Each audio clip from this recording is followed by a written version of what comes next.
Good morning everyone. आज हम हिंदी व्याकरण का एक बहुत ही ज़रूरी टॉपिक पढ़ने जा रहे हैं, जिस टॉपिक का नाम है अलंकार। आइए अलंकार के बारे में छोटी छोटी जानकारी प्राप्त करें, ताकि हम हर तरह के उदाहरण को पढ़कर समझ पाएंगे कि इस उदाहरण में किस अलंकार का प्रयोग किया गया है। चलिए समय न व्यर्थ करते हुए हम अपने अलंकार के बारे में जानकारी हासिल करते हैं। तो सबसे पहले हमें पता होना चाहिए अलंकार का शाब्दिक अर्थ। अलंकार का शाब्दिक अर्थ होता है आभूषण या गहना। जिस प्रकार एक स्त्री अपने शारीरिक सौंदर्य को बढ़ाने के लिए आभूषणों का प्रयोग करती है, उसी प्रकार काव्य में सौंदर्य बढ़ाने के लिए कविगण अपनी कविताओं में अलंकारों का प्रयोग करते हैं। तो देखिए, यहाँ इस सारे वाक्य को पढ़ने पर हमें ये पता चलता है कि अलंकारों का प्रयोग जो है कहाँ पर किया जाता है। अलंकारों का प्रयोग जो है काव्य खंड में कविता को सौंदर्य प्रदान करने के लिए अलंकारों का प्रयोग किया जाता है। इसके बाद हमें अलंकार की परिभाषा का ज्ञान होना चाहिए। तो आइए पढ़ते हैं, अलंकार किसे कहते हैं। इसका उत्तर है, जिन तत्वों से काव्य को अलंकृत किया जाता है या उनकी शोभा बढ़ाई जाती है, उन्हें अलंकार कहते हैं। अगला विषय है अलंकार के भेद। तो देखिए, अलंकार के मुख्यतया दो भेद होते हैं। पहला है शब्दालंकार और दूसरा होता है अर्थालंकार। अब हम इन दोनों भेदों को विस्तृत रूप से पढ़ेंगे। तो सबसे पहला भेद था शब्दालंकार। शब्दालंकार किसे कहते हैं? तो उत्तर देखिए, जब रचना में शब्दों के कारण चमत्कार उत्पन्न करके काव्य को सजाया जाता है, वहाँ शब्दालंकार होता है। तो दोबारा से मैं रिपीट करती हूँ और अच्छे से हम इसको समझते हैं। जब रचना में शब्दों के कारण, इसका मतलब है जब हम किसी भी कविता की रचना करते हैं तो वहाँ पर जब शब्दों की वजह से जो चमत्कार उत्पन्न होता है और उस चमत्कार के कारण जो हमारा काव्य खंड है वो और सुंदर बन जाता है, वो वहीं पर हमारा कौन सा भेद प्रयोग होता है? शब्दालंकार। अब हमें पढ़ना है शब्दालंकार के भेद। तो ये देखिए, शब्दालंकार के भी तीन भेद होते हैं। सबसे पहला भेद है अनुप्रास अलंकार, दूसरा भेद है यमक अलंकार और तीसरा भेद है श्लेष अलंकार। ठीक है, शब्दालंकार के तीन भेद हैं। पहला अनुप्रास अलंकार, यमक अलंकार और अगला है श्लेष अलंकार। अब हम क्या करेंगे, इन तीनों भेदों के जानकारी प्राप्त करेंगे। तो सबसे पहला अलंकार है हमारा अनुप्रास अलंकार। अनुप्रास अलंकार किसे कहते हैं? उत्तर देखिए, जहाँ किसी वर्ण यानी अक्षर की आवृत्ति बार बार होती है, वहाँ अनुप्रास अलंकार होता है। तो आइए उदाहरण के द्वारा अनुप्रास अलंकार को अच्छी तरह से समझ लेते हैं। तो देखिए, सबसे पहला उदाहरण है तरणी तनुजा तट तमाल तरुवर बहुछाए। तो आप देख पा रहे हैं यहाँ पर त वर्ण या हम कह सकते हैं त अक्षर की बार बार रिपीटिशन हो रही है। तरणी, तनुजा, तट, तमाल, तरुवर, हर जगह पे त जो है अक्षर बार बार रिपीट हो रहा है। तो यहाँ पर कौन सा अलंकार है? अनुप्रास अलंकार। इसी तरीके से दूसरा उदाहरण देखते हैं, चारों चंद्र की चंचल किरणें खेल रही थी जल थल में। तो यहाँ पर हम देख पा रहे हैं च वर्ण की बार बार यहाँ पर रिपीटिशन है। तो यहाँ पर हमारा भी कौन सा अलंकार होगा? अनुप्रास अलंकार। तीसरा उदाहरण देखिए, निंदक नियरे राखिए आंगन कुटी बंधाई। तो यहाँ पर हम देख पा रहे हैं नी वर्ड की बार बार रिपीटिशन है। तो यहाँ पर भी हमारा कौन सा अलंकार होगा? अनुप्रास अलंकार। चौथा उदाहरण देखिए, पोथी पढ़ी पढ़ी जग मुआ पंडित भैया न कोई। तो इसका मतलब यहाँ पर प जो है वर्ण बार बार रिपीट हो रहा है। तो यहाँ पर भी हमारा कौन सा अलंकार होगा? अनुप्रास अलंकार। पांचवा उदाहरण देखिए, बड़े बड़ाई ना करे बड़े न बोले बोल। तो यहाँ पर ब वर्ण यानी ब अक्षर की बार बार रिपीटिशन होने के कारण यहाँ पर भी कौन सा अलंकार है? अनुप्रास अलंकार। आई होप आप सबको अनुप्रास अलंकार अच्छे से समझ में आ गया होगा। चलिए अब हम बढ़ते हैं दूसरे भेद की तरफ, जो है हमारा यमक अलंकार। तो सबसे पहले हमें जान लेना होता है यमक अलंकार की परिभाषा, यमक अलंकार का प्रयोग कहाँ पर होता है। तो देखो, जहाँ एक शब्द बार बार आए किंतु अर्थ बदल जाए वहाँ यमक अलंकार होता है। यानी शब्द तो सेम होगा लेकिन मीनिंग जो है उसके डिफरेंट होंगे, तो वहाँ पर कौन सा अलंकार होगा, हमारा यमक अलंकार। उदाहरण के द्वारा इसे और समझते हैं। तो देखिए, सबसे पहला उदाहरण है यमक अलंकार का। 3 बेर खाती थी वह 3 बेर खाती है। इस उदाहरण में पहली बार जो 3 बेर का प्रयोग हुआ है उसका अर्थ है बेर के 3 दाने, और दूसरी बार जो 3 बेर प्रयोग हुआ है उसका अर्थ है 3 बार, यानी 3 बार वह 3 दाने बेर के खाती है। समझ में आया आपको? तो ये देखिए, 3 बेर वर्ड हमारा यहाँ पर 2 बार रिपीट हो रहा है, लेकिन दोनों बार उसका मीनिंग जो है डिफरेंट है। तो इसीलिए यहाँ पर हमारा कौन सा अलंकार प्रयोग हो रहा है, यमक अलंकार। आइए और उदाहरण के द्वारा इसे अच्छे से समझ लेते हैं। तो देखिए, दूसरा उदाहरण है हमारा यमक अलंकार का। कनक कनक ते 100 गुणी मादकता अधिकाए, या खाए बौराए जग वा पाए बौराए। तो यहाँ पर हम देख रहे हैं कनक कनक 2 बार रिपीट हो रहा है, लेकिन दोनों बार इसका अर्थ जो है अलग अलग है। पहली बार जो कनक जो है प्रयोग हुआ है उसका अर्थ है सोना, यानी स्वर्ण, गोल्ड जिसे कहते हैं। दूसरी बार जो कनक का प्रयोग हुआ है उस कनक शब्द का अर्थ है धतूरा। तो देखा आपने, यहाँ पर कनक वर्ड 2 बार रिपीट है, लेकिन दोनों बार उसका जो मीनिंग है वो डिफरेंट है। तो इसीलिए यहाँ पर कौन सा अलंकार है, हमारा यमक अलंकार। आइए तीसरे उदाहरण से इसे और क्लियर करते हैं। तीसरा उदाहरण है हमारा, माला फेरत जग गया फिरा न मन का फेर, कर का मन का डारी दे मन का मन का फेर। तो यहाँ पर हम देख पा रहे हैं, यहाँ पर मन का शब्द जो है वो 2 बार रिपीट हो रहा है। तो पहली बार जो मनका का प्रयोग हुआ है उसका अर्थ है माला के मोती, और दूसरी बार जो मनका का प्रयोग हो रहा है उस मनका शब्द का अर्थ है मन की भावनाएं। तो यहाँ पर भी हमारा कौन सा अलंकार का प्रयोग हुआ है, यमक अलंकार। तो आइए एक और उदाहरण से इस टॉपिक को क्लियर करते हैं। तीसरा उदाहरण है हमारा, काली घटा का घमंड घटा। पहली घटा, यहाँ पर हम देख पा रहे हैं घटा वर्ड जो है 2 बार रिपीट हो रहा है, ठीक है। तो पहली बार जो घटा का प्रयोग हुआ है उसका अर्थ है बादलों का काला रंग, और जो दूसरी बार जो घटा का प्रयोग हो रहा है उसका अर्थ है कम होना। आई होप अब आपको यमक अलंकार में कोई डिफ़िकल्टी नहीं आएगी, आपको अच्छी तरह से यमक अलंकार समझ आ गया होगा। मैं दोबारा से रिपीट कर देती हूँ, यमक अलंकार वहाँ पर प्रयोग होता है जहाँ पर एक शब्द जो है वो बार बार रिपीट होता है, लेकिन उसका जो मीनिंग है वो दोनों जगह पे क्या होता है, डिफरेंट होता है, ठीक है। वहाँ पर कौन सा अलंकार का प्रयोग होता है, यमक अलंकार। आइए अब बढ़ते हैं तीसरे अलंकार की तरफ, वो है हमारा श्लेष अलंकार। अब जानते हैं श्लेष अलंकार क्या होता है और इसका प्रयोग कहाँ कहाँ पर देखने को मिलता है।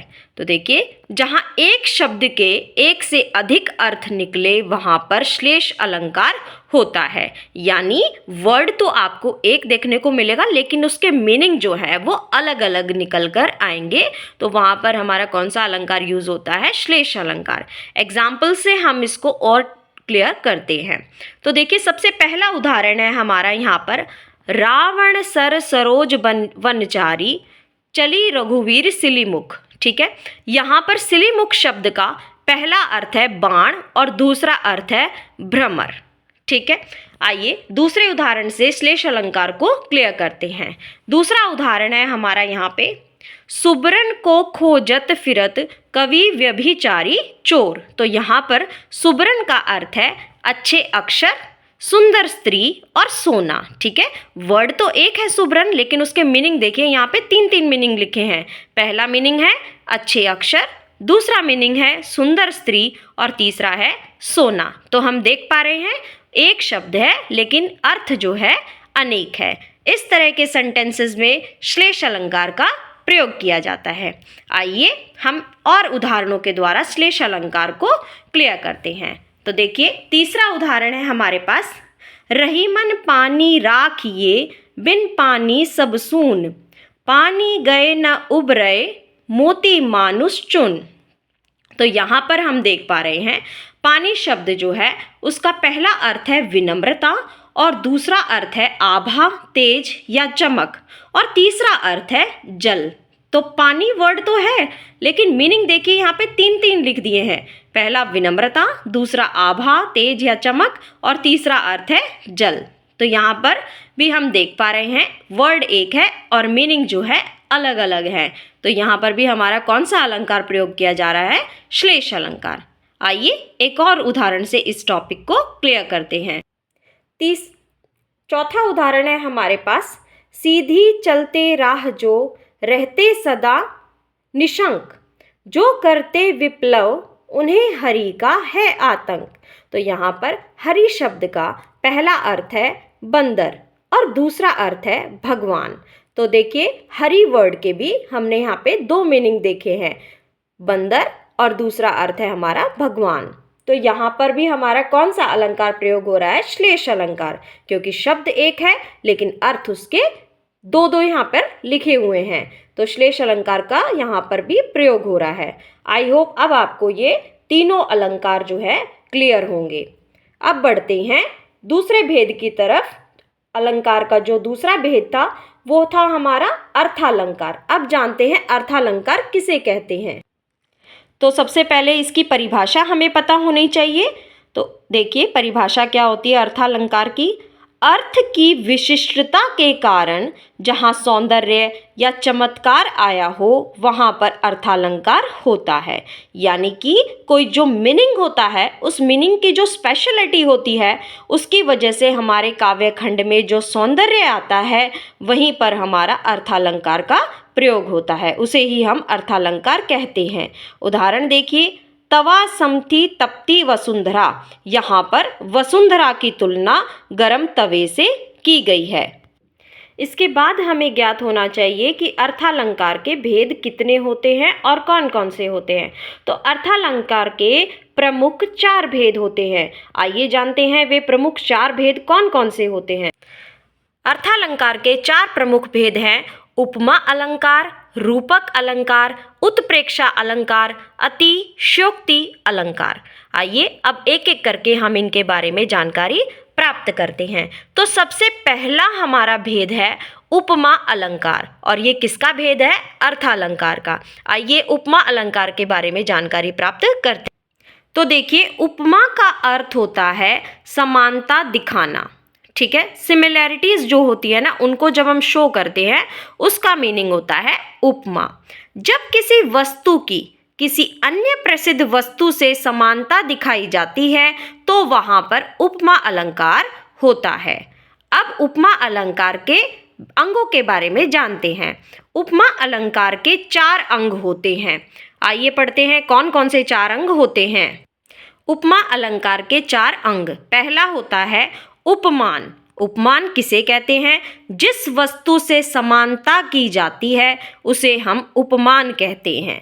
दूसरा होता है उपमेय। उपमेय किसे कहते हैं, जिस वस्तु की समानता की जाती है, जिस वस्तु को कंपेयर हम करते हैं उसे हम उपमेय कहते हैं, ठीक है।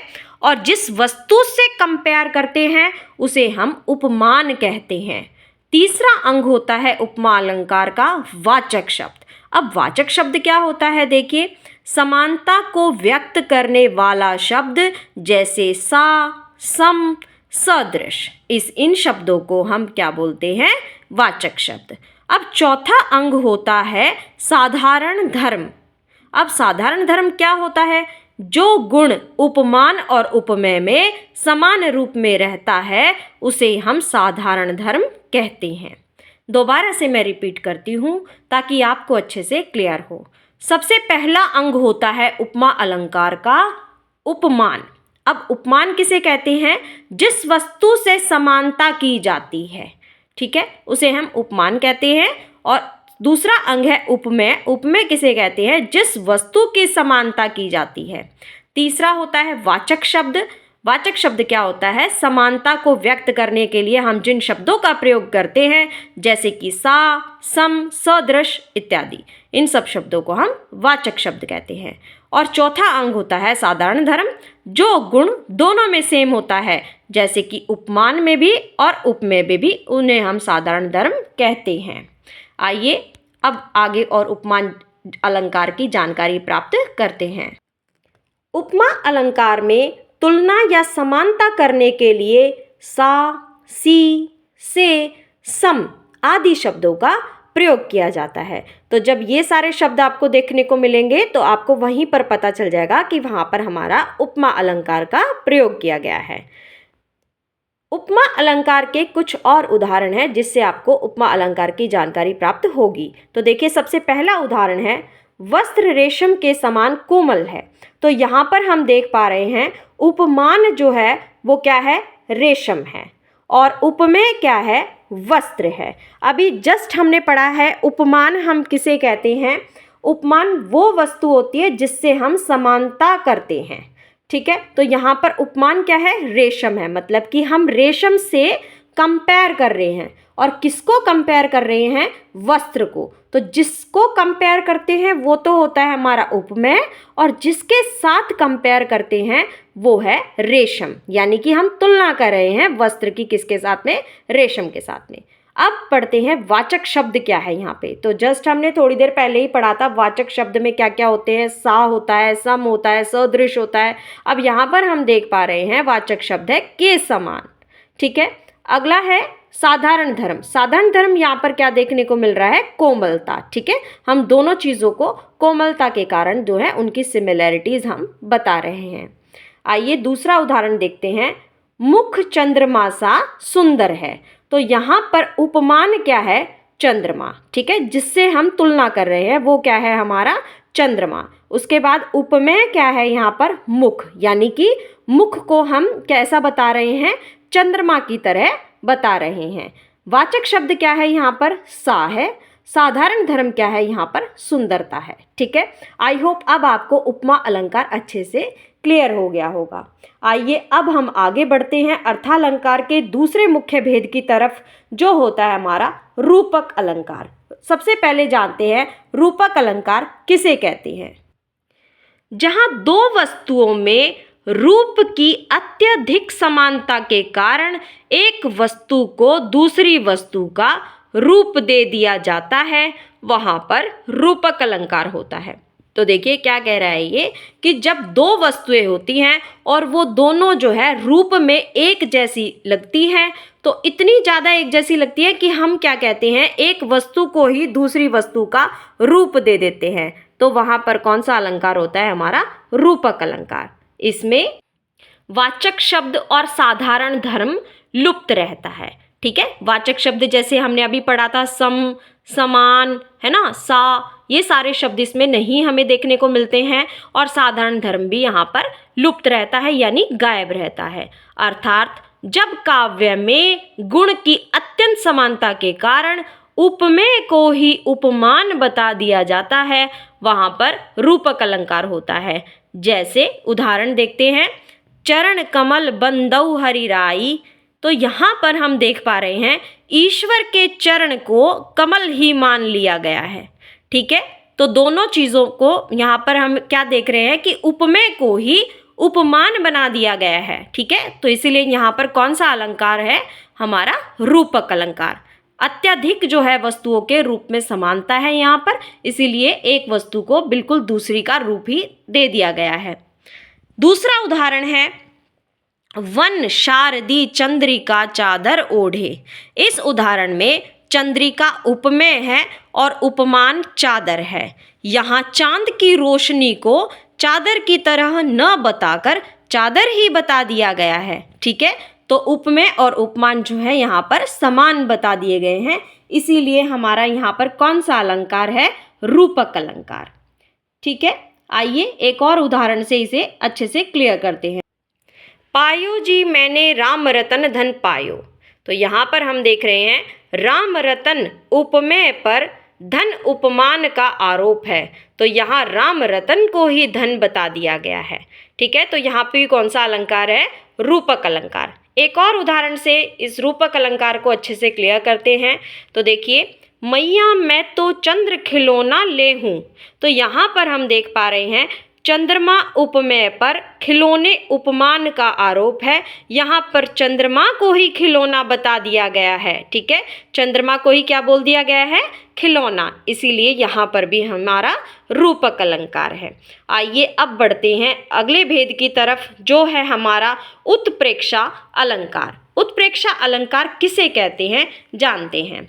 जहाँ समान गुण के आधार पर उपमेय में उपमान की संभावना की जाए, वहाँ पर उत्प्रेक्षा अलंकार होता है। ठीक है, जो गुण हैं वो दोनों के क्या होंगे? समान होंगे, उपमेय के भी और उपमान के। तो वहाँ पर इसकी हम क्या बताते हैं? पॉसिबिलिटी बताते हैं, संभावना बताते हैं।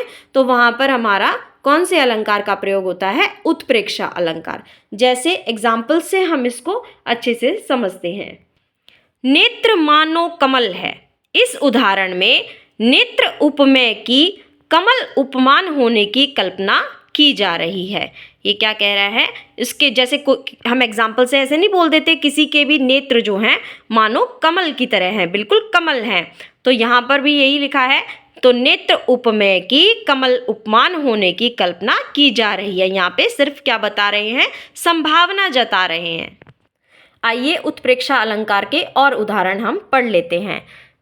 सोहत ओढ़े पीत पटु श्याम सलोने गात, मनो नीलमणि शैल पर आतप पड़ियो प्रभात। यहाँ पर पीत वस्त्र धारण किए हुए, पीत वस्त्र यानी पीले वस्त्र, पीत वस्त्र धारण किए हुए कृष्ण के श्याम शरीर उपमेय में प्रातःकालीन धूप से शोभित नीलमणि शैल में उपमान की संभावना की गई है। तो हमारा यहाँ पर भी कौन सा अलंकार है?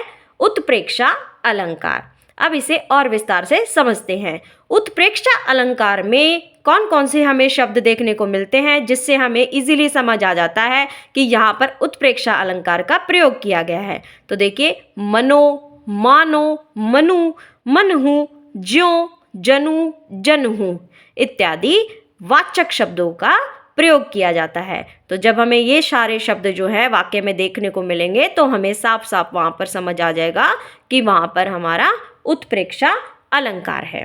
आइए अब बढ़ते हैं चौथे भेद की तरफ। चौथा भेद है हमारा अतिशयोक्ति अलंकार। अतिशयोक्ति अलंकार किसे कहते हैं? तो सबसे पहले हम इसकी परिभाषा जान लेते हैं। जहाँ किसी वस्तु का बढ़ा चढ़ाकर वर्णन किया जाता है, वहाँ पर अतिशयोक्ति अलंकार होता है। उदाहरण देखिए, हनुमान की पूंछ में लगन न पाई आग, लंका सिगरी जल गई, गए निशाचर भाग। ठीक है, तो देखिए इस एग्जाम्पल में क्या बताया गया है कि अभी हनुमान की पूंछ में आग तो लगी नहीं है और सारी लंका जल भी गई है। ठीक है, इस वाक्य में क्या किया गया है? वस्तु को बढ़ा चढ़ाकर इसका वर्णन किया गया है, इसीलिए यहाँ पर हमारा अतिशयोक्ति अलंकार है। और उदाहरण के द्वारा इस अतिशयोक्ति अलंकार को क्लियर करते हैं। आगे नदियाँ पड़ी अपार, घोड़ा कैसे उतरे पार, राणा ने सोचा इस पार, तब तक चेतक था उस पार। तो यहाँ पर देखिए, राणा प्रताप के घोड़े चेतक का बढ़ा चढ़ाकर वर्णन किया है कि चढ़ी हुई नदी को देखकर जब तक राणा सोचते कि उस पार कैसे पहुँचेंगे, तब तक घोड़ा चेतक नदी पार कर चुका था। ठीक है, तो यहाँ पर भी हमारा अतिशयोक्ति अलंकार का प्रयोग किया गया है। तो आई होप आपको अर्थालंकार के चारों मुख्य भेद अच्छे तरीके से क्लियर हो गए होंगे। अब बढ़ते हैं कुछ और एग्जाम्पल्स की तरफ, जो हमारे भेदों के बारे में अच्छे से हमें जानकारी दे पाएंगे। तो चलिए स्टार्ट करते हैं एक्सरसाइज को करना।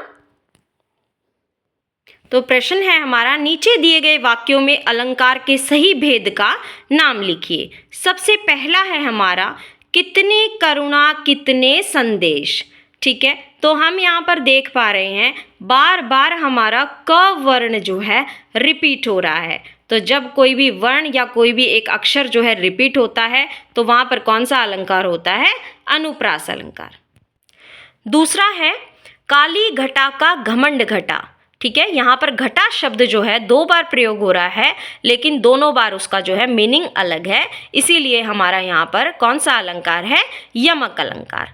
तीसरा है विमल वाणी ने वाणी ली। तो यहाँ पर हम देख पा रहे हैं व अक्षर की बार बार रिपीटेशन है, तो यहाँ पर हमारा होगा अनुप्रास अलंकार।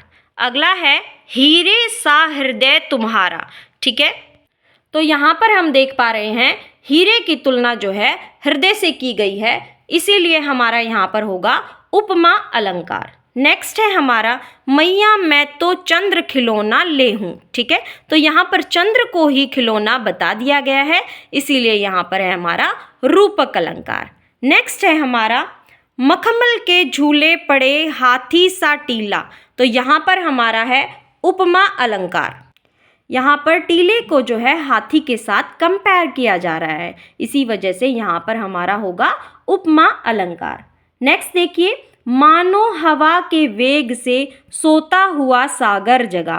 तो यहाँ पर हमारा कौन सा अलंकार है, उत्प्रेक्षा अलंकार।